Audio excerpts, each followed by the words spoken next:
Comme un peu partout dans le monde, la France se débat pour préserver autant que possible son marché intérieur.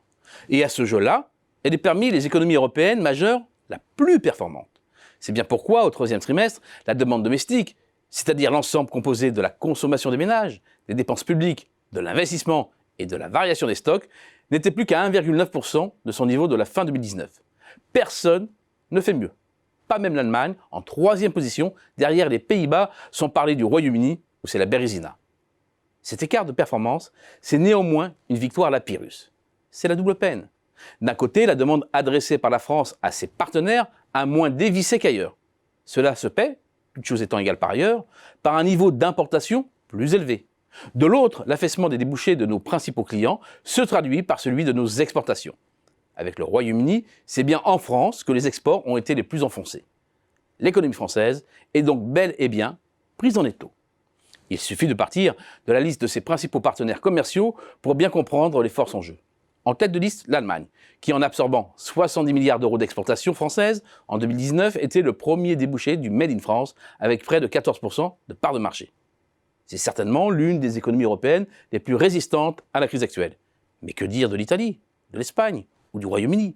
Ensemble, ces trois débouchés totalisaient en 2019 pour près de 110 milliards d'euros d'export française, soit 21% de l'ensemble des expéditions de marchandises à l'étranger.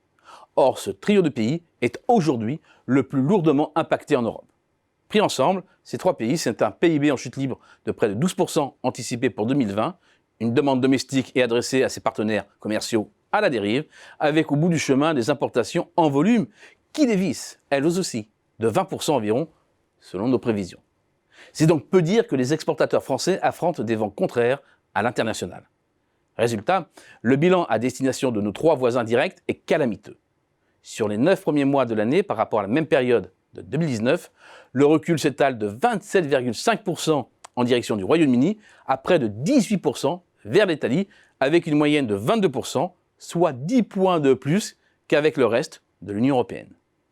L'impact de ce voisinage délétère se retrouve en outre renforcé par la spécialisation sectorielle en direction de ces pays, avec notamment une hypertrophie de l'automobile, constructeur et équipementier, premier poste d'exportation en pleine Bérésina. La valeur atteint près de 7 milliards d'euros concernant l'Espagne, soit plus de 20% du total des exportations françaises vers le pays. L'Italie arrive en deuxième position, avec un peu moins de 5 milliards, suivi du Royaume-Uni, 4.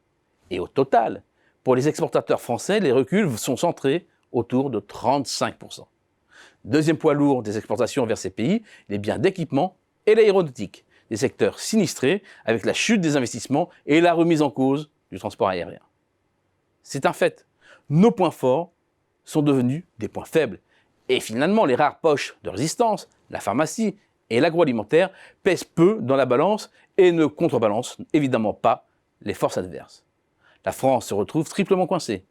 La meilleure résistance de sa demande domestique entretient un flux d'importation important, d'autant plus que les concurrents étrangers vont se positionner là où il y a des poches de résistance, faute de pouvoir trouver chez eux le zeste de soutien nécessaire, et que de l'autre, elle voit totalement s'assécher ses grands débouchés avec trois de ses principaux marchés à l'export à l'agonie. La France doit maintenant affronter une autre contagion, celle du commerce extérieur.